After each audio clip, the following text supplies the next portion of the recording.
Welcome to the Faith is Not Blind podcast. I'm Kevin Knight, and I'm here in Gothenburg, Sweden with Eva Mattsson.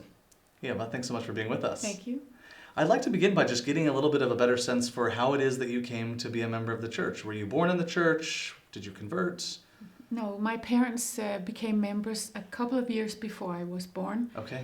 And they took a great deal of time to become members.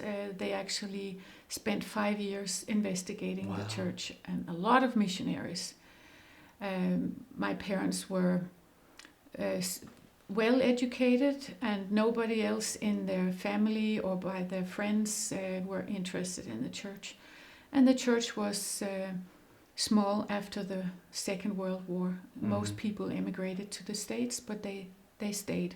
Was this in Denmark? Denmark, Copenhagen. In Copenhagen, Mm-hmm. okay.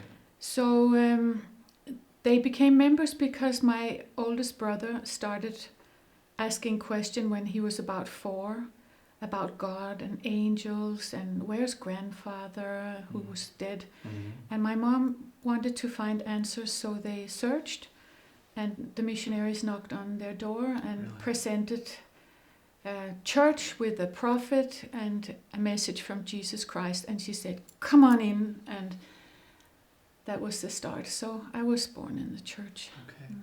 And they, had they been religious at all before that? Not really. Okay. Just ordinary Lutheran church, Christmas, Christmas and Easter. christenings, funerals, something Okay. like that. So it was a big change for the better. Yeah. Yeah. Do you know what kind of... There must have been something they were working through over those 5 years of investigating the church. Were there specific things, or were they... I know my father said that he tested everything in the church. And he said, I got my testimony backwards. I tried it all. I came to church. I paid tithing. I lived the word of wisdom. I learned everything. And the last thing he got a testimony about was actually Joseph Smith. Oh, really? So he had read a lot, and he said A Marvelous Work and Wonder Mm-hmm. was a book that he appreciated, and even Jesus the Christ. Mm-hmm. So as soon as he had been baptized, he immediately got a calling as teacher of the investigator class, because they say nobody has heard the lessons so many times as you have. So Wow.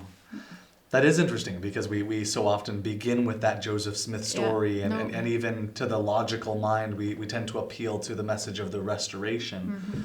But by their fruits you shall know them. Yeah. And that's how it That's started. how he huh? did. He felt it was so American, like a Hollywood movie with angels and gold plates, and so he couldn't quite get that in the beginning, but he Yeah. got it later. That's so interesting. Mm-hmm. Was there anything in particular about Joseph Smith that he was hung up on, or was it the notion No, of... just the thing that he had seen God, and Okay. that he had gold plates, and Sounded a little fantastical. it sounded like a good movie. Yeah. Mm. Okay. Wonderful. And then, how did you meet your husband? We met at a youth conference, Fest i Nord. Okay. And actually, they started that in the 60s so that the youth of Scandinavia could meet here instead of emigrating or marrying outside the church or go to BYU. And my parents, who were both in the mission MIA, as it was called then, Mm-hmm. made the first Danish conference. And I was 12 then, and they got all their kids to help in different ways. So all of us 4 children learned how to work hard in the church with all kinds of things, all from doing movies, cleaning tables, putting new toilet paper rolls on, to leading music, or later when I became older, dance festivals, participating in sports, everything. And it was a good school. Mm-hmm. and they like to get input from their children, and they did that a lot. How many children were there? We were 4. 4. So your parents, being converts themselves, how did they teach you the gospel? How did you end up coming up with your testimony? I think they had a very good approach to other people. I mean, coming from outside, they didn't feel inclined to judge other people of where they were in their belief. They never discussed at home other people in church if they thought they did one thing good or bad. They taught us the gospel. We had family home evening, and there was room for improvement, like when my father became a high priest, when we were made a stake. He came home one week and said, "Listen, I think we don't have to buy fresh bread on Sunday, and I don't need to get a newspaper, so let's try and see if we can keep the Sabbath day holy in a better way." And I felt so proud of him for doing that and showing that even parents can improve their way of living the gospel. And I think there was room for the parents to teach the children, but also for the children to show the parents faith. And that's true. Yeah. Has there ever been a time in your life where you second-guessed your testimony, or I think when I was like 15, 16, I felt empty inside, because I was very active in everything in the church and did a lot of things, but I needed something inside. And seminary had not been introduced in Scandinavia until I was 17. I hadn't read the Book of Mormon from one page to another. I had read the Pearl of Great Price because it was the thinnest. And I read it through when I was 18 completely. And I think meeting Leif when I was 15, my husband, and I talked to him about it, and he said, we all have a mission to fill in on this earth, and I said, I don't know what I should do. And he said, you have a mission, and that stuck with me. And he went on his mission, and we met again several years later, and I have had my mission on being at his side, because he has spent 30 years of our marriage on the stand. Wow. As a bishop or stake president, or counselor to a bishop or a stake president. So 30 years, wow. Yeah. How many children do you have? 6. 6 children, okay. How have you raised them in the church? We've probably been strict, I think they would say. But also we have tried to let them learn by testing, and as with my parents and us children, our children have taught us many lessons and been like angels many times. So I find it very, very satisfying, because I've never in my family experienced the teenage uproar from any of us siblings towards our parents, and I have not experienced it from our children. Sometimes I think it's because we live the same way. We don't have a set of rules for grown-ups and another one for kids. What's bad for them is bad for us, and that makes it easier. At least that's my explanation. Then, of course, we have wonderful kids. Yeah, you do. Would you say there's a defining experience that grounds your testimony, or has it been much more gradual over time? It has been gradual, because I know when I was a child, I had an experience as like 11, 12-year-old where I sat in the sacrament meeting, and suddenly during the sacrament I hear this voice inside of my head saying, "He is my brother. He has done this for me." It's like something I knew inside. But it wasn't something I was making up. It just came. So I never doubted.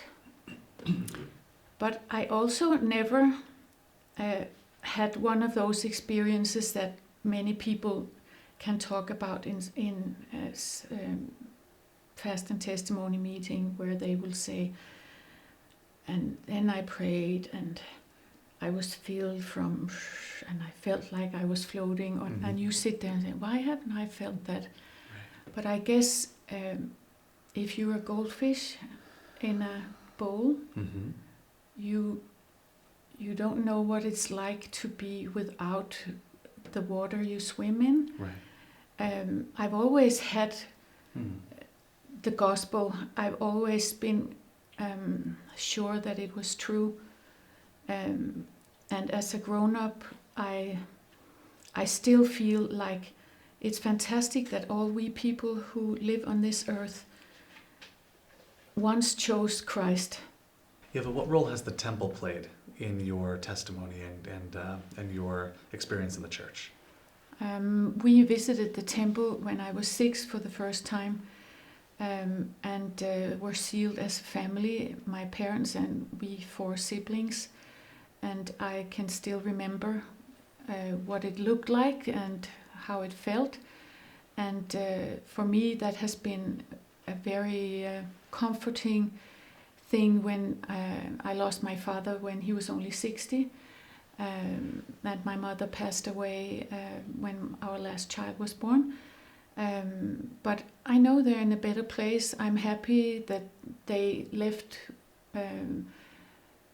while the party was best, and that I don't have to worry about them sitting someplace, being sick and old.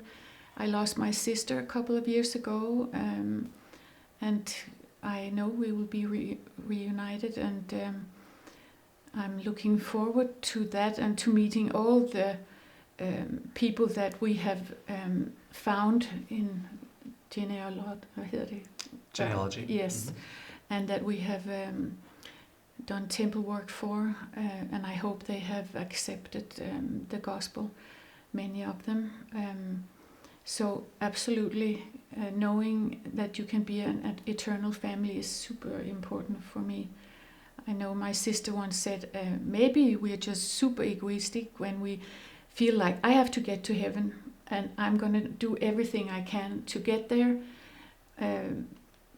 It's not just a question of being nice and good. It's a personal ego thing. I want to get there. It's a goal I have to do. It's an ambition. I must get there. So every time you feel that you do something that's not right, I have this great conscience that tells me and get back on track. And actually, I've said many times in our ward that I'm not one of the people who will say, I don't regret anything. I regret lots of things, and I'm happy I do, because if I didn't, how could I improve myself? And as long as my conscience is telling me this is not good enough, then I know I'm good, because he's still talking to me. And I can still feel. If I didn't feel anything when I did something that wasn't good, then I would be in trouble. So. Well, let me ask you one last question. You mentioned 30 years of serving alongside your husband as he's been on the stand. Yeah. You mentioned that's a supportive role that you've played, and certainly it has been. But one thing I've learned too is that that's very much two sides of the same coin. And there are sometimes people who will say something, or they'll be more comfortable with the wife than maybe with the bishop or the stake president. Sometimes they see a different side of people and a different side of people's needs when there isn't that kind of formality of the calling that can sometimes be intimidating to people. What advice would you have to leaders of the church who might be listening to this podcast and have members of their congregation who might be having doubts or questions or just having a hard time? What would you say to them? Oh, that was a tough question. Just hang in there and do the best you can. I think my generation were still stay-at-home moms, and we could support our husbands full-time to do a good job. It's very hard to manage job, children, your job in church, your marriage, your education. It's super hard.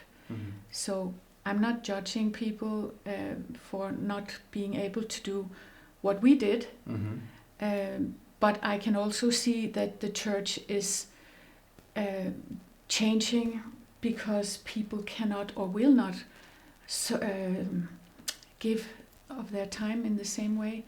I knew before we got married that this would happen because my husband said that I want to serve the Lord, and that was one of the reasons I fell for him. So I had to be supportive, and I was strong enough to be able to do it, and had a fantastic mother-in-law who supported us. So we've done the best we could. Now when my husband will say, would you like to go on a mission? I say, I feel I've been on one. A long one. Well, but we'll see. I'm still working. Well, certainly you have been ministering for a really long time throughout Scandinavia. It's been interesting, but it has been, when he was called the first time, and I had a brand new first baby, 2 weeks old, and he was called as branch president, I sat with the baby in the bathroom and sobbed, because I knew he would be away a lot, and it wouldn't be that cozy little family situation that I had hoped for. Papa, mama, baby, and here we are sitting there and enjoying our little baby. It would be bye-bye, Papa. Well, you're certainly a role model for so very many members of the church, and thank you for sharing your experiences with us, Eva. Thank you.